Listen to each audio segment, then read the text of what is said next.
Mulai dari sekarang saran saya, dan sudah saya saranin berkali-kali pada saat kajian To Be a Better Family, ngobrol sama suami. Kita ini sebenarnya apa yang mau kita cari dari keluarga?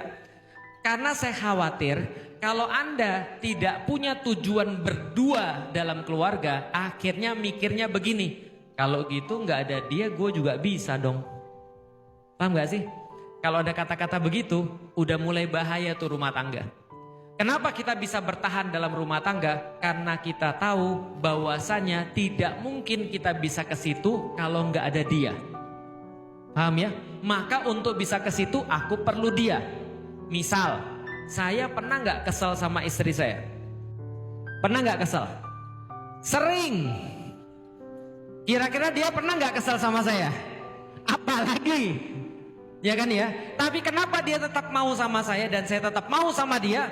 Saya meyakinkan diri saya sendiri. Lik, dari awal kamu milih dia, memang bukan karena dia jago masak, memang bukan dia adalah orang yang paling lembut dalam perkataan, memang dia bukan orang yang paling cakep dalam fisik, dia memang bukan orang yang paling pintar dalam agama, tapi kamu milih dia karena dia mau support seluruh perbuatan dan amal dakwahmu. Itu udah cukup.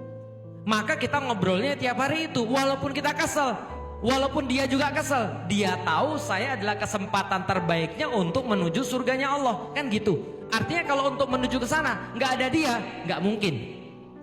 Dia juga mikir gitu, kalau tanpa saya nggak mungkin. Tapi berapa banyak keluarga yang ada di Indonesia ketika dia berkeluarga tapi mikirnya begini, ya udahlah, aku tanpa kamu juga bisa kok. Artinya di keluarganya mulai ada STH. Tahu STH? Status tanpa hubungan. Nikah sih, tapi kayak enggak. Kenapa? Istrinya enggak tahu kerjaan suaminya apa, berhubungan sama siapa dia enggak tahu, apa kesulitan hidupnya dia enggak tahu. Itu kan ya. Sedangkan istrinya juga ketika dia stres, dia enggak mau cerita sama suaminya karena dia enggak percaya sama suaminya. Ketika dia lagi perlu sesuatu nggak perlu minta sama suaminya. Lah ini kan kayak dua orang yang beda tapi jadi satu rumah. Paham nggak sih? Yang lebih bahaya lagi, manusia itu tidak mungkin bisa sendirian. Kalau andaikan suami istri sudah kehilangan fungsi bersamanya, mereka sudah mulai masing-masing, yakin, catat omongan saya, laki-lakinya pasti curhat ke yang lain, istrinya pasti curhat ke yang lain. Itu udah pasti.